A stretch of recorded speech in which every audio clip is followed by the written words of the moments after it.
பரிசு நாமத்திற்கு ஸ்தோத்திரம் உண்டாவதாக. இன்றைய ஜீவவார்த்தை நிகழ்ச்சியை கேட்டுக்கொண்டிருக்கும் அனைவரையும் கர்த்தருடைய பரிசு நாமத்தினால் வாழ்த்துகிறேன், ஆசீர்வதிக்கிறேன். இன்றைய சில தியானத்திற்கு தேவன் கொடுத்த வேத பகுதி 2 தீமோத்தேயு அதில் 1ஆம் அதிகாரம் அதில் 9ஆம் வசனம். 2 தீமோத்தேயு 1:9. அவர் நம்முடைய கிரியையின்படி நம்மை ரட்சிக்காமல் தம்முடைய தீர்மானத்தின்படியையும் ஆதிகாரம் முதல் கிறிஸ்து இயேசுவுக்குள் நமக்கு அருளப்பட்ட கிருபையின்படியும் நம்மை ரட்சித்து பரிசுத்த அழைப்பினாலே அழைத்தார். இத பாருங்க, ஒரு 2-3 காரியங்கள் சொல்லப்பட்டிருக்கிறது தேவ பிள்ளைகளே. இத பாருங்க, ஃபர்ஸ்ட் நம்முடைய கிரியையின்படி நமக்கு ரட்சிப்பு கிடையாது. ரட்சிப்பு நம்மளுடைய காரியங்களே கிடையாது. ரட்சிப்பு இயேசு சேவையிலே ரத்தம் சிந்தி நமக்காக கொடுத்த ஒரு காரியம். ரட்சிப்பு நம்மளை ரட்சிப்பதற்காகத்தான் அவர் மரித்தார், அவர் பலியானார். இது எல்லாத்துக்குமே தெரியும். அப்ப நம்மளை நாமே ரட்சித்துக் கொள்ள முடியவே முடியாது. நம்மளை நாமே எப்படி ரட்சித்துக் கொள்ள முடியாதோ அதே போல நம்மளை நாமே பரிசுத்தப்படுத்திக் கொள்ளவும் முடியாது. ரெண்டுக்கும் தேவ துணை வேணும். பரிசுத்தரா இருக்கேன், ரைட், ஓகே, இதெல்லாம் உலகம் பரிசுத்த, உலக ரீதியான பரிசுத்தம், முதலாம் உலக ரீதியான பரிசுத்தம், உலக ரீதியான நீதி எதுவுமே தேவனுக்கு தேவையில்லை. தேவன் ஒருமும் பரிசுத்தம், தேவன் ஒருமும் நீதி. ஆனால்தான் நம்முடைய கிரியையின்படி இதாவனவர் நம்மளை ரட்சிக்காமல் தன்னுடைய சொந்த குமாரன் ரத்தம் சிந்தி நமக்கு அருளப்பட்ட கிருபையின்படி நம்மளை ரட்சித்து நம்மளை பரிசுத்த அழைப்பினாலே அழைத்திருக்கிறார். ரட்சிப்பும் பரிசுத்தமும் ஒன்னோட ஒண்ணு இணைந்து போகிறது ஒரு காரியம். ரயில்வே ட்ராக் மாதிரி தான், ரயில்வே லைன் மாதிரி தான். 2 ரயில்வே லைன் இருக்கும். ஒரு லைன்ல கூட ட்ரெயின் ஓடாது. 2 லைன்ல போனாதான் ட்ரெயின் ஒழுங்கா போகும். நாங்க ஒரு லைன்ல வந்து இறங்கி செஞ்சுட்டீங்க, ஆக்சிடென்ட் ஆயிரும்.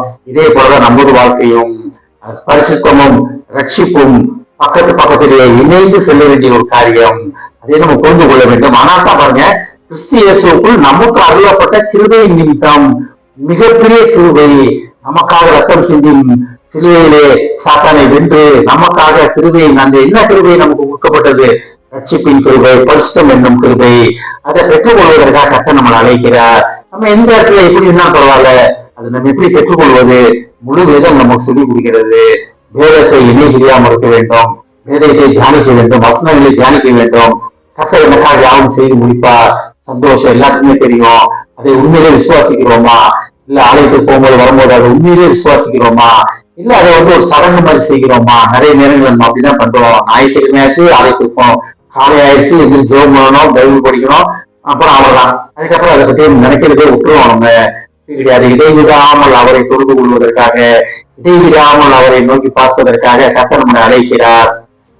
இந்த வசனம் ரொம்ப அழகா சொல்றது பாத்தீங்கன்னாக்க, கிறிஸ்து இயேசுவுக்குள் நமக்கு அருளப்பட்ட கிருபையின்படியையும் நம்மை ரட்சித்து பரிசுத்த அழைப்பினாலே அழைத்தார். எப்படி பாருங்க, அவர் நம்முடைய கிரியையின்படி நம்மை ரட்சியாமல் தம்முடைய தீர்மானத்தின்படியையும் ஆதிகாலம் முதல் கிறிஸ்து இயேசுக்குள் நமக்கு அருளப்பட்ட கிருபையின்படியும் நம்மை ரட்சித்து பரிசுத்த அழைப்பினாலே அழைத்தார். அப்ப அந்த ரட்சிப்பையும் பரிசுத்த அழைப்பையும் பெற்றுக்கொண்டு அதிலே நிலைத்து நிற்பது நமக்கு கொடுக்கப்பட்ட ஒரு கடமை. அதில் நிலைத்து நிற்பதற்கு கர்த்தர்கிட்ட கேட்போம். கர்த்தர் நிலைத்து நிற்பதற்கு நம்மளை வந்து தயார்படுத்தி கொண்டிருக்கிறார். ஆமென். ஜெபிப்போம். எங்கள் அதிகமான அன்பை பரலோக பிதாவே, உங்களுடைய பரிசுத்த அழைப்பை பெற்றுக்கொண்டு நாங்கள் பரிசுத்தமாக்கப்பட்டதற்காக நன்றி ஆண்டவரே. கிருபையால் எங்களை பரிசுத்தமாக்கி இருக்கிறார் ஆண்டவர், ரட்சித்து எங்களை பரிசுத்தமாக்கி இருக்கிறார் ஆண்டவரே. அந்த நிலையிலே நாங்கள் நிலைப்பதற்கு எங்களை தயார்படுத்துமாப்பா. நாங்கள் முழுமையாக மறுக்கிற உண்மை எங்களுக்கு சமர்ப்பிக்கிறோம் அப்பா. அழைப்பை உண்மையிலே என்பதை அறிவோம் அப்பா. கேட்டுக்கொண்டு ஒவ்வொருவரையும் ஆசீர்வதிக்கிறோம் அப்பா. ஒவ்வொரு குடும்பத்தையும் ஆசீர்வதிக்கிறோம் ஆண்டவரே. குடும்பத்தில் உள்ள ஒவ்வொருவரையும் தகப்பனே கிறிஸ்து இயேசுவுக்குள் உண்டான கிருபையினாலே அவர்களை ரட்சித்து அவர்களை பரிசுத்தப்படுத்தியதற்காக நன்றி ஆண்டவரே. அதை உணர்ந்து நீர் அவர்களுக்கு சிலுவையிலே சம்பாதித்து கொடுத்த ரட்சிப்பையும், சிலுவையிலே நீர் ரத்தம் சிந்தி சம்பாதித்த பரிசுத்தையும் பெற்றுக்கொள்ள, அதிலே நிலைத்து நிற்க, அதிலே வளர்ந்து பெருக அவர்களுக்கு உதவும் அப்பா. குடும்பத்தில் ஒவ்வொருவரையும் ஆசீர்வதிக்கிறோம் அப்பா. இயேசுவின் மூலமா கேட்கிற நல்ல பிதாவே, ஆமென். கர்த்தர் உங்களை ஆசீர்வதிப்பாராக.